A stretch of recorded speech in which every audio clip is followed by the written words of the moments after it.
Halo, selamat malam. Jumpa lagi dengan saya. Pada kesempatan kali ini, kita akan bersama-sama coba membahas, melihat perbandingan ayat-ayat cinta dan ayat-ayat perang dalam Al-Quran. Sebagaimana diketahui, Al-Quran itu dilihat sebagai pusat spiritualitas umat Islam. Sehingga dengan menelaah perbandingan ayat-ayat cinta dan ayat-ayat perang, maka kita dapat melihat, dapat mengetahui apakah Islam itu sebagai agama kasih atau sebagai agama teror. Sebelum kita melihat perbandingan dua ayat tersebut, maka pertama-tama kita akan coba melihat beberapa fakta tentang Al-Quran itu sendiri. Pertama, Al-Quran itu diyakini sebagai wahyu Allah. Wahyu atau kata-kata Allah yang langsung berasal dari Allah disampaikan kepada Muhammad. Jadi, pengandaiannya, Allah berbicara, Muhammad mendengarkan, lalu ia menyuruh orang menulis apa yang ia dengarkan. Dan tulisan-tulisan itu dikumpul dan akhirnya menjadi Al-Quran. Dasar bahwa Al-Quran itu wahyu Allah itu dapat ditemukan dalam misalnya surah An-Nisa ayat 105 atau surah Al-Maidah ayat 58 dan masih banyak surah-surah yang lainnya. Karena Allah itu maha benar, maka wahyunya itu juga merupakan kebenaran yang meyakinkan. Sehingga umat Islam melihat Al-Quran itu sebagai kebenaran yang meyakinkan. Ini berdasarkan kata-kata Allah sendiri dalam surah Al-Haqqah ayat 51. Fakta yang ketiga, Al-Quran dilihat sebagai keterangan yang jelas, petunjuk dan pelajaran bagi umat Islam. Ini dapat dilihat dalam misalnya surah Ali Imran ayat 138. Kata-kata jelas di sini seringkali ditafsirkan sebagai terang benderang, sehingga orang tidak perlu lagi susah-susah untuk menafsirkan kata-kata Allah itu sendiri. Apa yang tertulis, itulah maksud dan maknanya. Fakta yang lain, Al-Quran dilihat sebagai penjelasan yang sempurna. Ini dapat dilihat dalam surah Ibrahim ayat 52. Ya. Kalau dikatakan sempurna, berarti tidak ada cacat celanya. Ini mau menegaskan kata jelas di atas tadi, keterangan yang jelas. Jadi Al-Quran penjelasan yang sempurna. Nah, yang terakhir, Al-Quran dilihat sebagai pedoman hidup. Ini dapat dilihat dalam surah Al-Jasiyah ayat 20. Al-Quran dia berisi tuntunan hidup bagi umat Islam. Apa yang harus dilakukan, apa yang tidak boleh dilakukan, itu tertulis dalam Al-Quran. Dan itu diyakini berasal dari Allah.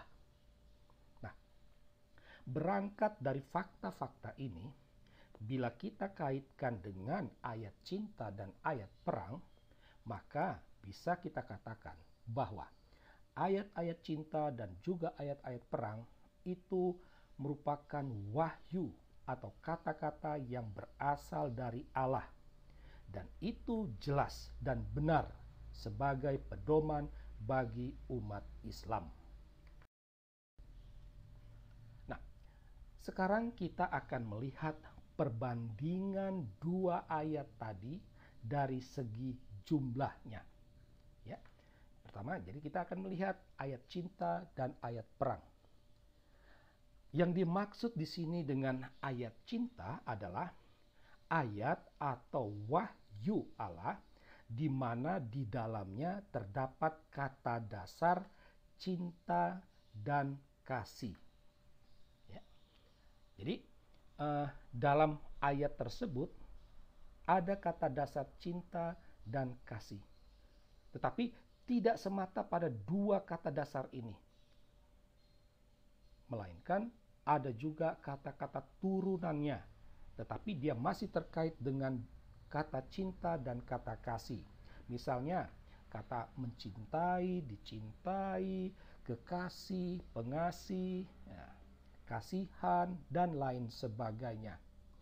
Nah, sedangkan ayat perang itu merupakan ayat atau wahyu Allah di mana di dalamnya terdapat kata dasar perang dan juga jihad.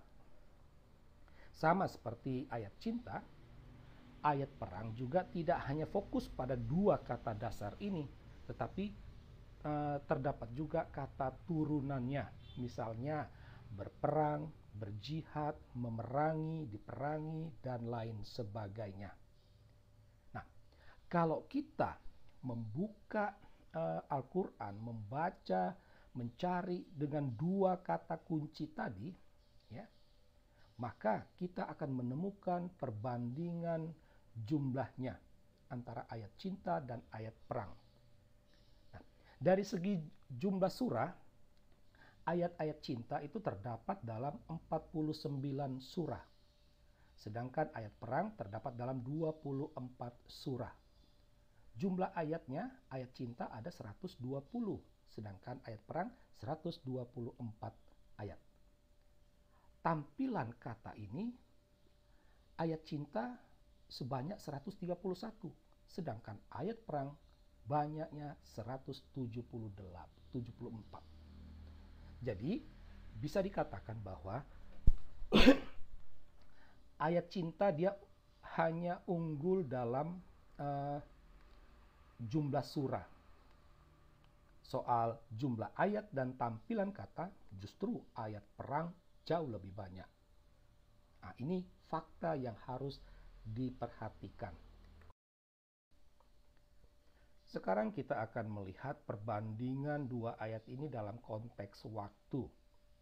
Ada dua konteks waktu terkait dua ayat ini, yaitu waktu lampau dan waktu kini.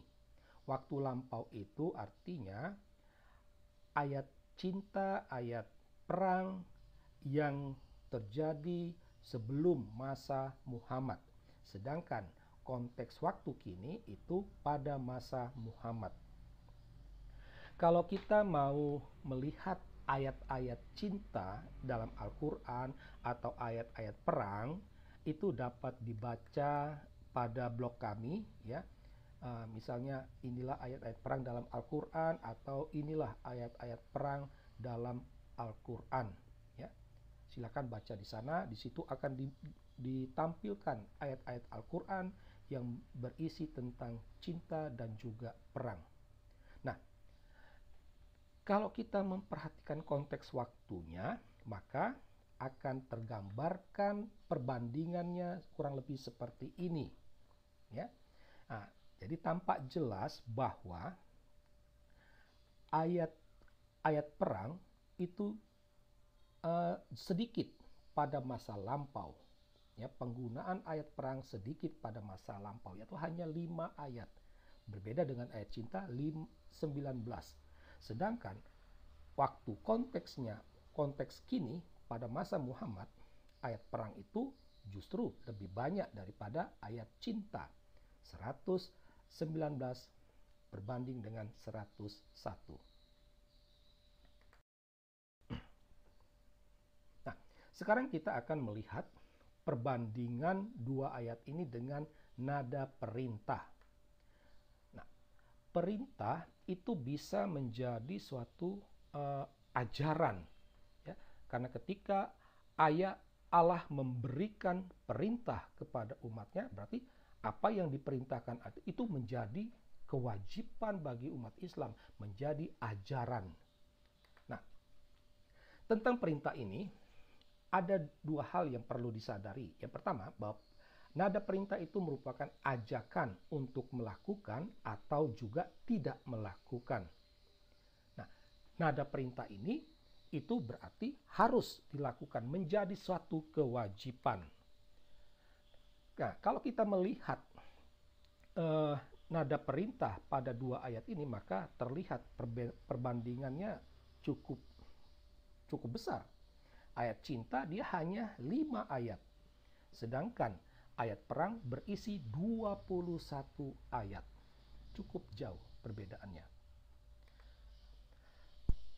Kalau kita membaca 5 ayat dari ayat cinta yang berisi nada perintah tadi, maka tampak jelas nada perintah ayat cinta itu kurang jelas dan kurang tegas. Berbeda dengan ayat perang.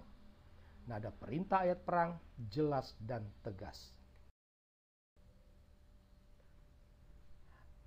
Perintah pada ayat cinta dan ayat perang, ya. Pada ayat cinta itu tadi dikatakan ada 5 ayat. Dari 5 ayat itu kita dapat membagikannya lagi menjadi 3 ayat berisi larangan, ya. Jadi sifatnya negatif. Sedangkan 2 ayat berisi ajakan, berarti positif, ya. Nah, larangan itu ditujukan kepada orang kafir atau musuh Allah, orang yang memusuhi Allah.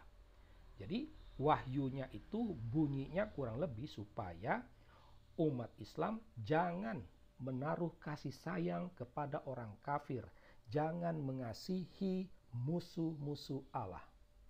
Sedangkan ajakan itu dia ditujukan kepada orang tua, agar anak mengasihi orang tuanya, agar orang Muslim mengasihi sesama Muslim.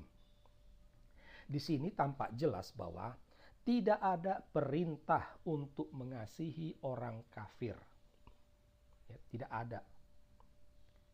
Yang ada adalah perintah untuk mengasihi sesama umat Islam. Itu. Ini fakta yang harus diketahui. Nah, berbeda dengan ayat perang. Ayat perang ini semuanya berisi tentang perintah, ya. Dan perintah untuk perang itu ditujukan kepada orang kafir, orang fasik, orang musyrik, dan juga orang zolim. Itu. Dan perintahnya jelas, tegas, ya. Dan ini yang menjadi ideologi terorisme.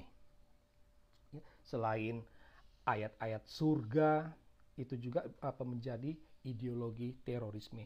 Ayat perang ini juga karena ini langsung dari Allah. Allah sendiri yang meminta umat Islam untuk memerangi orang kafir. Nah, dari uraian di atas kita akhirnya sampai pada satu kesimpulan, ya, kesimpulan yang logis. Pertama, soal jumlah, ayat perang lebih unggul daripada ayat cinta. Ya, jumlahnya tadi ayat perang mengalahkan ayat cinta. Perintah dalam ayat perang jauh lebih tegas dan jelas daripada ayat cinta. Silahkan kalian membaca sendiri dalam Al-Quran. Ajaran kasih dalam Islam itu ditujukan kepada sesama Islam. Sedangkan perintah perang itu ditujukan kepada non-Muslim, kepada orang kafir. Jadi bisa dibayangkan ketika anak sejak kecil sudah terbiasakan dengan Al-Quran, di mana ayat perangnya jauh lebih banyak daripada ayat cinta, di mana perintah untuk memusuhi orang-orang kafir lebih banyak daripada mengasihi, maka apa yang terjadi? Kesimpulannya, Islam bukanlah agama kasih, tetapi agama perang. Demikianlah pemaparan singkat penelaahan atas perbandingan antara ayat-ayat cinta dan juga ayat-ayat perang dalam Al-Quran. Sekian dan terima kasih. Semoga informasi ini dapat membuka wawasan Anda.